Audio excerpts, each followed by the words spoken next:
Live from our 7 Tasmania studios, your nightly news with Louise Hubar begins now. Retailers around the state are already putting up QR codes ahead of a major shake-up of the Check-In Tas app. The battle against COVID complacency ratcheting up as health bodies call for more information about vaccine decisions. Taking the time out of her weekend to get her second jab, Rosemary Armitage has some advice. I really don't want to think that I'm putting people, particularly vulnerable people, at risk. So as far as I'm concerned, if I can be protected, I can protect others. The Legislative Council member calling on people to get the jab. In a week of further furore about AstraZeneca, health bodies are asking for the public to be given more information about the decisions being made. We believe the debate politically at a federal level this week has been to the detriment of the rollout. It's creating more confusion, it's feeding into vaccine hesitancy. This week also brought changes to QR check-in rules. Certainly it's something that's very important in our community to keep Tasmanians safe, and in terms of tracking and tracing, this is all part of the strategy. From Wednesday, all patrons will need to check in, not just those staying at a business for longer than 15 minutes. And by the end of July, it will be mandatory for all businesses rather than just cafes and restaurants. People were really good actually. Most people were checking in, there wasn't too many reminders we had to do. And being in a mostly takeaway venue, not everybody had to check in. Many shops already have their QR codes set up, another part of the new normal. We got used to having to sanitise everywhere we went. So you were doing it a dozen times a day or more, depending on your shopping and things. So I think it's just that one more step in the process. Right from the start last year, we put in the distancing signage, the directional arrows, the entry, exit and so forth, and the public generally were very supportive and appreciative of what we were demonstrating. A bug has caused the app to crash on some Android devices though.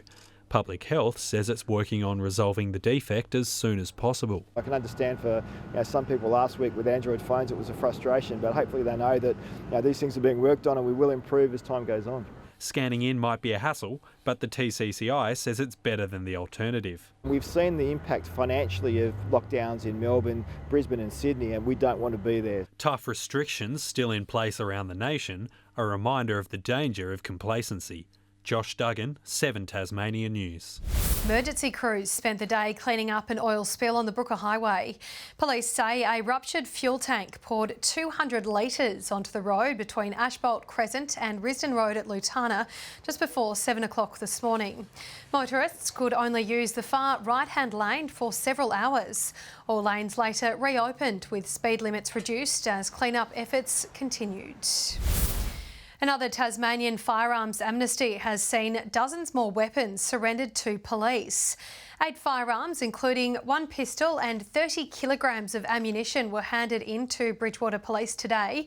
It's part of a permanent statewide drive allowing locals to give up unwanted or illegal guns and ammunition without prosecution. More mobile amnesties will be held in southern Tasmania over the coming months.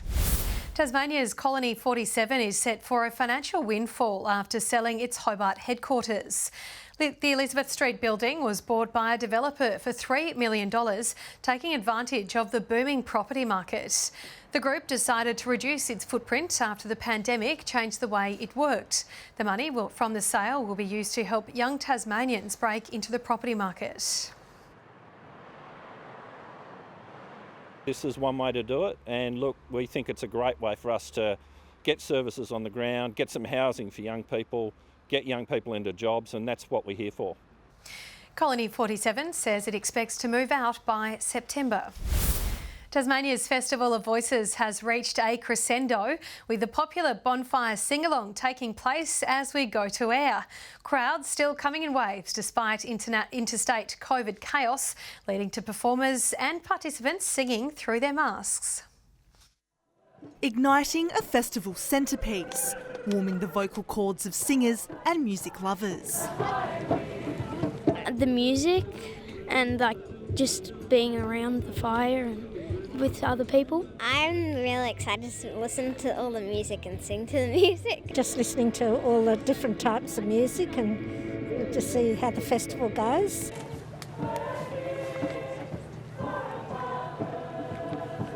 having a dance around the bonfire for the Big Sing, the most anticipated event at Festival of Voices. It is plentiful. The voices are singing across Hobart. A seated sea of masks as organisers adapt to the COVID situation interstate, preventing some from attending. Plenty of crowds, however, still gathering to sing. We've had a beautiful response. We've had wonderful crowds, beautiful feedback, lots of joyous faces. Masks also covering the mouths of singers at a special group hymn event earlier in the day.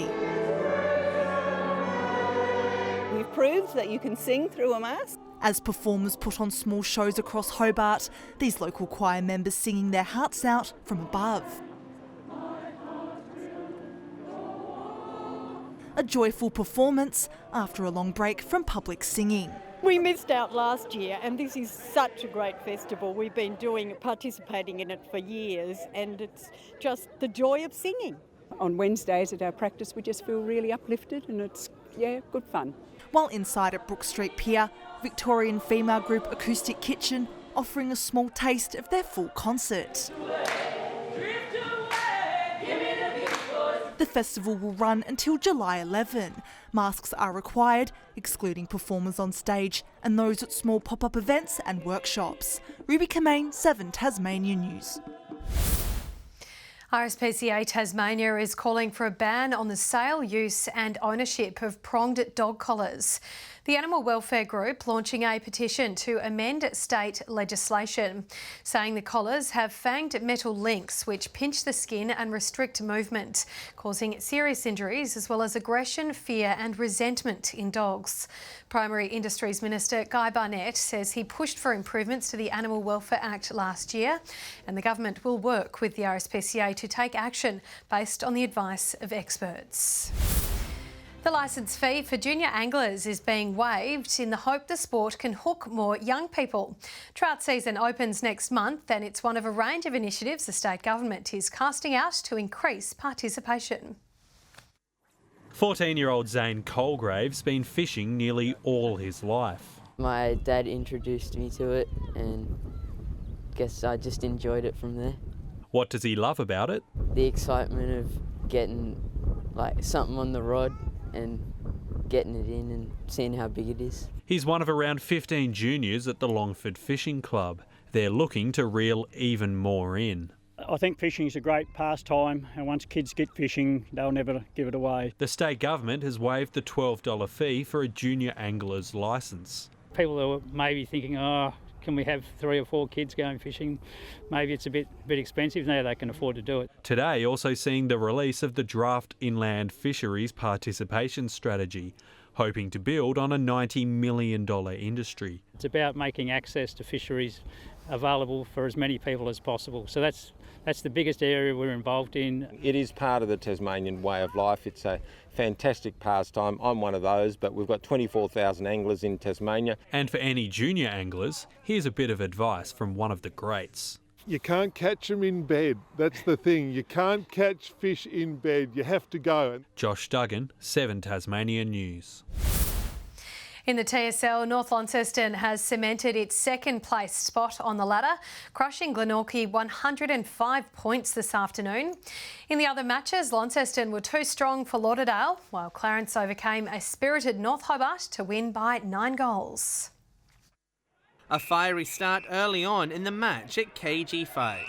Guernseys were lost in this coming together, as both teams showed fight.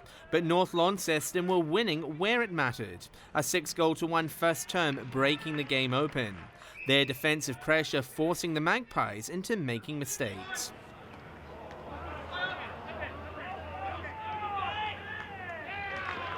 The lead growing from 33 points at quarter time to 43 at the main change. Glenorchy made to work for every goal. North Launceston dominated around the pack, scoring 8-1 in the third. The final margin more than 100 points, with the Northern Bombers' combined winning margin against Glenorchy this season 190 points. At Skybus Oval, Launceston burst out the packs early, kicking 5-0 against Lauderdale in the first term. The Blues forwards dominating in the air, also proving accurate in front of goal. Launceston also winning the ground balls, keeping the Southern Bombers to just 1 goal for the first 3 quarters, while they scored 13 of their own. Lauderdale restored respectability to the scoreboard in the last quarter with 8 goals, but the damage was done. The reigning premiers recording another comfortable victory. At Blunston Arena, it was tight and tough in what had been billed as a grudge match earlier this week. Clarence working hard for every goal, narrowly leading by 4 points at half-time. The Demons had their chances, but proved wasteful in front of goal.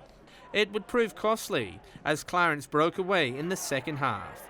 11 goals to 3 from the Roos, giving them a 55-point win.